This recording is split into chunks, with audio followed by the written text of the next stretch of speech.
Hello students, in the previous video we were studying the application of Biot-Savart's law, and today also we are going to study one more application, that is magnetic field on the axis of a circular current loop.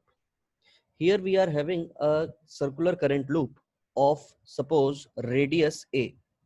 Suppose the radius of this loop is A, and we have to find the magnetic field at point P, which is lying on the axis of this circular loop having radius r, the radius having distance r from its center.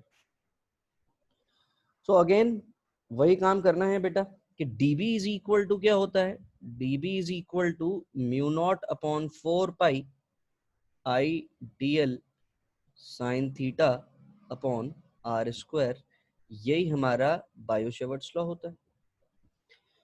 तो इसी के according अगर हमें magnetic field निकालनी है due to this circular current loop, what we have to do is we have to select an element on the current element on this loop. So what I did is मैंने ये एक current element ले लिया of length dl, और इस dl की वजह से इस point P पर, this is point P, तो मुझे इस पॉइंट P पर मैग्नेटिक फील्ड निकालनी है. ये डिस्टेंस जो हो जाएगी, this distance will be root under r square plus A square हो जाएगी. तो मतलब डीएल मिल गया मुझे, डीएल की वैल्यू मिल गई, ये रहा हमारा डीएल. मुझे आर स्क्वायर की वैल्यू मिल गई, आर स्क्वायर की जगह पर मैं क्या प्लेस करने वाला हूँ, आर स्क्वायर प्लस ए स्क्वायर प्लेस करने वाला हूँ. यहां पर अगर मैं यहाँ पर मैग्नेटिक फील्ड की डायरेक्शन देखूं बेटा, तो वो डायरेक्शन कैसी आएगी, वो डीएल के परपेंडिकुलर भी होना चाहिए और इसके परपेंडिकुलर भी होना चाहिए. दोनों के परपेंडिकुलर अगर मैं चेक करूंगा तो जो मुझे डायरेक्शन मिलेगी वो डायरेक्शन मुझे कुछ ऐसे परपेंडिकुलर डायरेक्शन में मिलेगी, यानी कि ये मेरी डीबी की डायरेक्शन है. जो नेट मैग्नेटिक फील्ड आएगी इस डीएल की वजह से वो इस पर्टिकुलर डायरेक्शन में आएगी, ये जो हमारी डायरेक्शन है. ऑब्वियसली बात है इसके दो कंपोनेंट्स बनेंगे बेटा, और अगर इसके दो कंपोनेंट बनेंगे, सपोज दिस एंगल इज, इस एंगल को मैंने सपोज फाई मान लिया, और अगर ये एंगल फाई है, ये एंगल 90 है, तो यहाँ पर जो भी एंगल मिल रहा होगा वो एंगल कितना मिलेगा मुझे, this angle will be, this is 90, this is phi, so this will be 90 minus phi. और अगर ये 90 माइनस फाई है तो ऑब्वियसली इसका एक कंपोनेंट इसी डायरेक्शन में आएगा, और वो कितना आएगा, डीबी कॉस 90 माइनस फाई, और दूसरा कंपोनेंट परपेंडिकुलर डायरेक्शन में आएगा, and that will be db cos db sin 90 minus five. मतलब नीचे वाला कंपोनेंट अपना cos है, इधर वाला कंपोनेंट अपना sin है. अब in the same way what I did is I had selected one more element, dl element, और अगर मैंने एक और dl एलिमेंट यहाँ पर सिलेक्ट किया तो इसकी वजह से भी जो मुझे इलेक्ट्रिक फील्ड मिलेगी, वो सॉरी मैग्नेटिक फील्ड जो मुझे मिलेगी वो किधर मिलेगी, देखेंगे. ये यहाँ से मैंने इस पॉइंट P को ज्वाइन कराया, और जैसे ही मैंने पॉइंट P को ज्वाइन कराया तो इसके बिल्कुल परपेंडिकुलर डायरेक्शन में मुझे इसकी वजह से dB मिलेगी. मतलब ये जो dB की डायरेक्शन हम बना रहे हैं, this direction is perpendicular to DL as well as this under root r square plus A square. ये जो हमने लाइन ड्रॉ की है इन दोनों के परपेंडिकुलर होनी चाहिए, क्योंकि इन्हीं दोनों का क्रॉस प्रोडक्ट हमें क्या देता है, dB दिया करता है. तो again this angle will be phi, and if this angle will be phi तो यहां पर हमारा कौन सा कंपोनेंट आएगा, dB cos 90 माइनस फाई ही आएगा. और यहां पर हमारा कौन सा कंपोनेंट आ जाएगा बेटा, यहां पर हमारा कंपोनेंट आएगा dB sin 90 minus phi. So obviously these two components will get cancel out, और अगर ये components हमारे cancel out हो जाएंगे तो जो मेरे पास net magnetic field आएगी B will be equal to dB cos 90 minus phi ही आएगी. और इसी को मुझे क्या करना है, इंटीग्रेट करना पड़ेगा. ये दो बार dB cos 90 minus five, dB cos 90 minus five, ये सिर्फ हमने दो अलग अलग एलिमेंट एक ही लूप के ऊपर अज्यूम किए हैं, इसलिए ये दो कंपोनेंट लिए गए हैं बेटा। और ये दो बार हमने एलिमेंट इसलिए सिलेक्ट किया ताकि हम ये चेक कर सकें कि कोई कंपोनेंट हमारा कैंसिल तो नहीं हो रहा। And we come to know कि yes sine component is cancelling out. जैसे ही हम कोई भी अपोजिट एलिमेंट सेलेक्ट करेंगे, करंट एलिमेंट सपोज करेंगे, तो उसके जो अपोजिट साइन कंपोनेंट होगा वो साइन कंपोनेंट अपना क्या हो जाने वाला है, कैंसिल होने वाला है। तो अब मुझे यहाँ पर जो चीज फाइंड करनी है वो फाइंड करनी है मुझे डीबी। तो डीबी देखो कैसे निकालेंगे बेटा। To find dB, dB will be equal to mu naught upon 4 pi I dl sin theta. और एंगल कितना है इस dl और r के बीच में, जो एंगल आप देखेंगे ना बेटा ये 90 डिग्री दिखेगा, तो this will be sin 90 divide by R square. और आर स्क्वायर की जगह हम लोग क्या लिख रहे होंगे, under root of R square plus A square इसका whole square. So dB will be equal to mu naught upon 4 pi I dl upon root under r square plus A square का होल स्क्वायर। यही dB की value उठाएंगे और कहाँ place कर देंगे, इस फर्स्ट इक्वेशन में प्लेस कर देंगे। यानी कि मैं यहां पर ऐसे लिख सकता हूं, यूजिंग इक्वेशन 2 इन 1। तो कैसे यूज करेंगे, ये वाली वैल्यू उठाकर ऊपर रखनी है। यानी कि b will be equal to integration of mu not upon 4 pi I dl, mu not upon 4 pi I dl upon r square plus A square, उसका होल स्क्वायर था तो रूट हट गया, इनटू ये किससे मल्टीप्लाई हो जाएगा, cos 90 माइनस 5 का sin 5 होता है, तो मैंने इसको लिख दिया sin 5। अब क्या मैं sin 5 की वैल्यू निकाल सकता हूं, यस ये 5 एंगल है मेरा, तो sin 5 will be a upon, तो sin 5 कितना हो जाएगा यहां से, sin 5 will be a upon root under r square plus A square. तो यहां पर हम क्या काम करेंगे, अब b is equal to mu not upon 4 pi I dl upon root under r square plus A square, और ये हो जाएगा a upon root under r square plus A square, ये इसका होल स्क्वायर था। तो b की वैल्यू अब कितनी आ गई यहाँ पर, b will be equal to mu not upon 4 pi I dl a upon this will be r square plus A square to the power 3/2। बहुत सारी चीजें यहाँ से कॉमन आती हुई दिख रही हैं, मतलब बाहर ले सकते हैं, कांस्टेंट है। और क्या क्या चीजें कांस्टेंट है बेटा, mu not upon 4 pi I common ले सकते हैं, ए कॉमन ले सकते हैं, upon r square plus A square to the power 3/2। और इंटीग्रेशन किसका करना है, अब डीएल का इंटीग्रेशन। अब डीएल का इंटीग्रेशन कहाँ से कहाँ करना पड़ेगा, 0 से लेकर 2 पाई ए तक इंटीग्रेट करना पड़ेगा। तो b की वैल्यू कितनी आ जाएगी यहां से, b will be equal to mu not I a upon 4 pi r square plus A square to the power 3/2 into DL की जगह पर एल आएगा और एल का इंटीग्रेशन 0 से 2 पाई ए। तो b की वैल्यू कितनी आ गई, mu not I a upon 4 pi r square plus A square to the power 3/2 into 2 pi a. Pi से पाई कैंसिल, 2 टाइम्स हो जाएगा ये।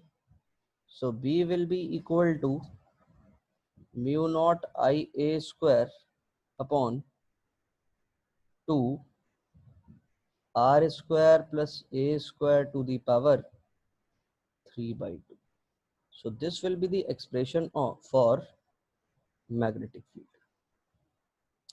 यहाँ पर कई बार ये बच्चों के दिमाग में ये क्वेश्चन आता है कि सर ये डीएल के ये चीज परपेंडिकुलर कैसे आई, ये डीएल के परपेंडिकुलर कैसे है।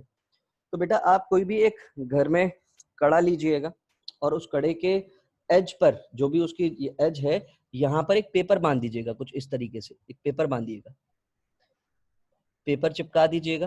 और पेपर चिपकाने के बाद एक पेन को लीजिएगा और उस पेन को रोटेट कराइएगा आप पूरे उस पेपर के ऊपर, तो आपको हर बार वो पेपर कैसा दिखाई देगा, हर बार वो पेपर परपेंडिकुलर दिखाई देगा। मतलब इस लूप के अक्रॉस, ये जो भी हमारी लूप है, इस लूप के ऐसे रखूंगा मैं तब भी वो परपेंडिकुलर आएगा, ऐसे रखूंगा तब भी वो परपेंडिकुलर, ऐसे रखूंगा तब भी परपेंडिकुलर, ऐसे रखूंगा, कैसे भी आप रखिएगा। पहले एक पेपर चिपकाइएगा, जो भी उसकी सर्कल, जो भी आपका बैंगल है या कड़ा है, उसके जो सरकमफ्रेंस है, उस सरकमफ्रेंस पर एक छोटा सा एक डीएल एलिमेंट जैसे हम लोग अज्यूम करते हैं, वैसे आप इसके ऊपर एक पेपर चिपकाइएगा। और पेपर चिपकाने के बाद जो भी आपका पेन है, उस पेन को जरा उसके ऊपर प्लेस करिएगा, पेपर के ऊपर। तो आपको हर जगह पर, अब उसको घुमाइएगा तो आपको हर बार वो चीज कैसी दिखाई देगी, 90 डिग्री बनती हुई दिखाई देगी। तो इन दोनों के बीच में तो एंगल ऑलरेडी 90 डिग्री है। जब इन दोनों के बीच में एंगल ऑलरेडी 90 डिग्री है, तो किसी भी तरीके से मुझे जो मैग्नेटिक फील्ड मिलनी चाहिए, वो मैग्नेटिक फील्ड क्या हो, इसके परपेंडिकुलर आ जाए। तो इसके परपेंडिकुलर तो अपने आप ही हो जाएगी। तो इसीलिए हमने ये जो मैग्नेटिक फील्ड बनाई है, ये मैग्नेटिक फील्ड हमने इन दोनों के परपेंडिकुलर बनाई है। तो इस बात का आपको ध्यान रखना है, ठीक है। तो ये था बेटा हमारा magnetic field on the axis of a circular current loop. यहीं पर एक स्पेशल केस ले सकते हैं कि अगर सेंटर, लूप के सेंटर पर निकालना है, तो हमने हालांकि ये डेरिवेशन पीछे भी किया था, तो सेंटर पर अगर निकालना है तो ऑब्वियस सी बात है, आर की वैल्यू को आपको क्या रखना पड़ेगा, आर की वैल्यू को आप 0 रख दीजिए। और आर की वैल्यू को जब आप 0 रख देंगे तो बी की वैल्यू कितनी आ जाएगी, mu not I a square upon 2, r की वैल्यू को 0 रखेंगे, ए क्यूब, यानी कि एक क्यूब से स्क्वायर कट गया, यानी कि कितना आ गया, mu naught I upon 2a। ये आपकी मैग्नेटिक फील्ड आ गई, किसकी वजह से, eight the centre of a circular loop, eight the centre of the circular loop की वजह से आपको ये मैग्नेटिक फील्ड मिल गई। यही अगर n नंबर ऑफ टर्न्स होते, तो if number of turns n होते, तो n होते तो क्या कर रहे होते बेटा, b is equal to mu not n I a square upon, ये हो जाता आपका 2 r square plus A square to the power 3/2। तो यही आपकी कुछ एप्लीकेशन है जो लास्ट वीडियो में आपने एप्लीकेशन देखी, और एक एप्लीकेशन ये देखी। दीज आर दी एप्लीकेशंस जो कि आपको बायो-सेवर्ट्स लॉ पर मिलने वाली है। इसी से रिलेटेड कुछ क्वेश्चंस भी होते हैं बेटा, जैसे कि अगर मान लीजिए मुझे ये कोई क्वेश्चन दिया और किसी ने मेरे से पूछ लिया, find magnetic field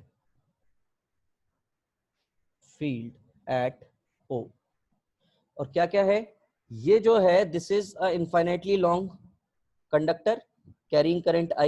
This is a semicircular arc, and after that also I am having a infinitely long straight conductor. मुझे इन सब की वजह से, इस पूरे सिस्टम की वजह से मुझे मैग्नेटिक फील्ड निकालनी है।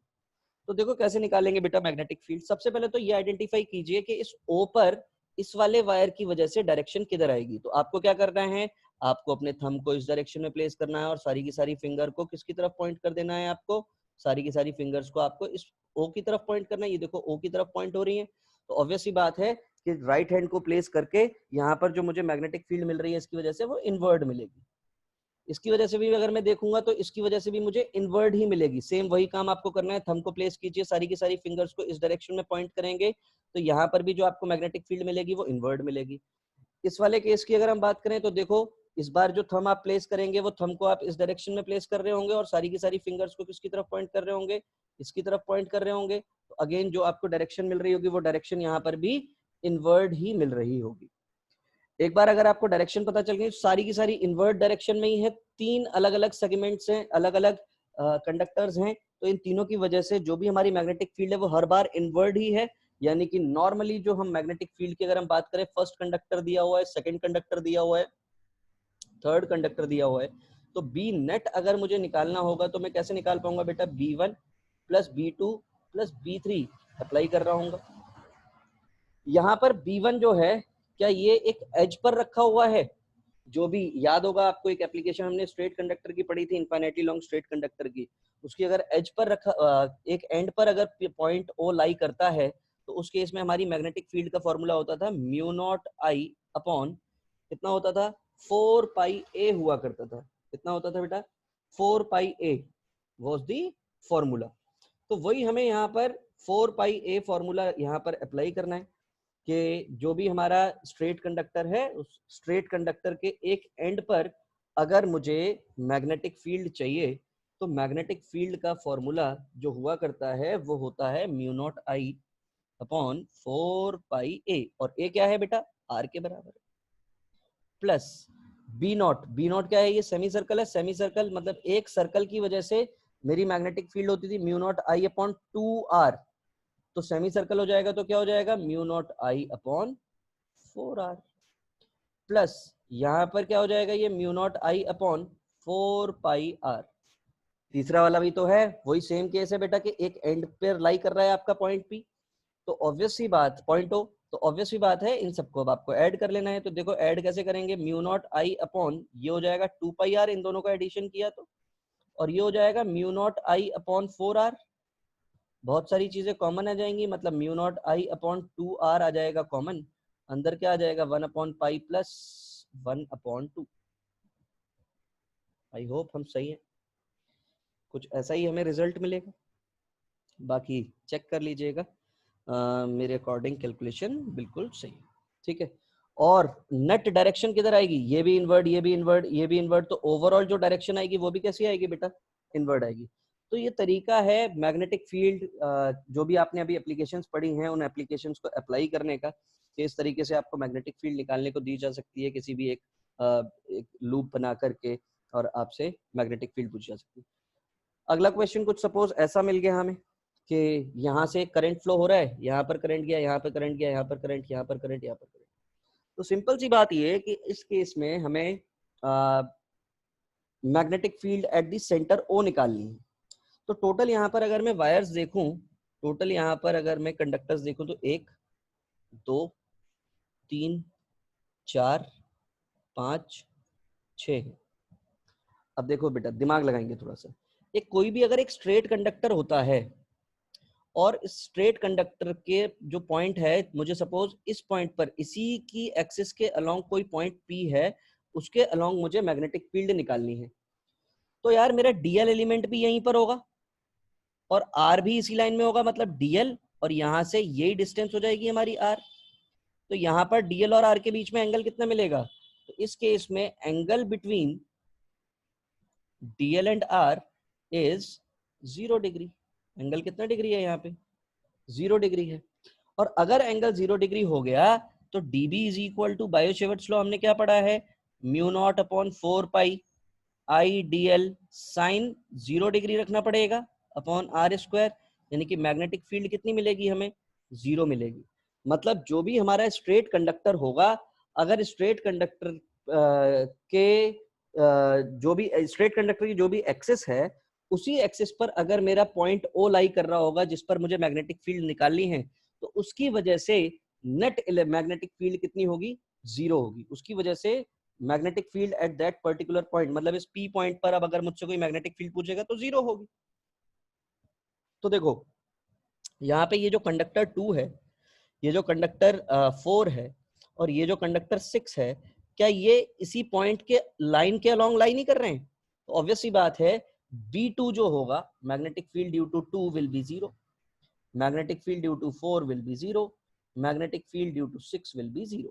तो ये चीज आपको ध्यान रखनी है, this is very important point, और इसको आप ध्यान रखेंगे कि अगर आपके जो भी स्ट्रेट कंडक्टर है उसी की एक्सिस के अलोंग अगर कोई भी पॉइंट पी लाई करता है जिस पर आपको मैग्नेटिक फील्ड निकालनी है, तो ऑब्वियसली वहां पर आपको मैग्नेटिक फील्ड 0 मिलने वाली है। तो इन तीनों की वजह से आपको मैग्नेटिक फील्ड 0 मिल गई। अब आपको इसकी वजह से मैग्नेटिक फील्ड निकालनी है, इसकी वजह से मैग्नेटिक फील्ड निकालनी है, और इसकी वजह से, और ये तो आर्क दिखाई दे रहे हैं विद एंगल थीटा। तो अब देखो मैं B1 कैसे लिख पाऊंगा, पहले मैं B1 लिख लेता हूं, तो B1 will be equal to mu not I upon 4 pi, क्या ये 3R है डिस्टेंस, इनटू थीटा, ऐसे ही लिखना पड़ेगा, इनटू क्या लिख रहा हूँ, थीटा। तो ये हमारी क्या आ गई, पहली वैल्यू आ गई, कि हमें जो पहली वैल्यू मिली वो हमें मैग्नेटिक फील्ड जो हमें मिलेगी वो यही मिलेगी। यहां पर अब अगर कोई सेकंड मैग्नेटिक फील्ड की बात करेगा, मतलब B3 की बात करेगा, तो B3 is equal to mu not I upon 4 pi 2R into theta, और B5 जो होगा वो कितना हो जाएगा, mu not I upon 4 pi are into theta. तो मुझे B1 पता चल गया, मुझे B3 पता चल गया, मुझे B5 पता चल गया। अब B1 की वजह से अगर आप मैग्नेटिक फील्ड रखेंगे तो अपने थंब को आपको इसी डायरेक्शन में प्लेस करना पड़ेगा, और सारी की सारी फिंगर्स को किधर प्लेस कर रहे होंगे आप, इसी डायरेक्शन में प्लेस कर रहे होंगे। तो आपको जो डायरेक्शन मिलेगी राइट हैंड के थ्रू, ये इसकी वजह से आपको इनवर्ट डायरेक्शन मिलेगी। सेम अगर यही काम आप यहाँ पर कर रहे होंगे, राइट हैंड रूल यूज करेंगे, तो ये आउटवर्ड मिल रही होगी और इसकी वजह से आपको इनवर्ट मिल रही होगी। यानी कि 1 और 5 की डायरेक्शन तो सेम है, इसकी डायरेक्शन अपोजिट है। तो बी नेट कितना हो जाएगा, बिल्कुल अपोजिट है।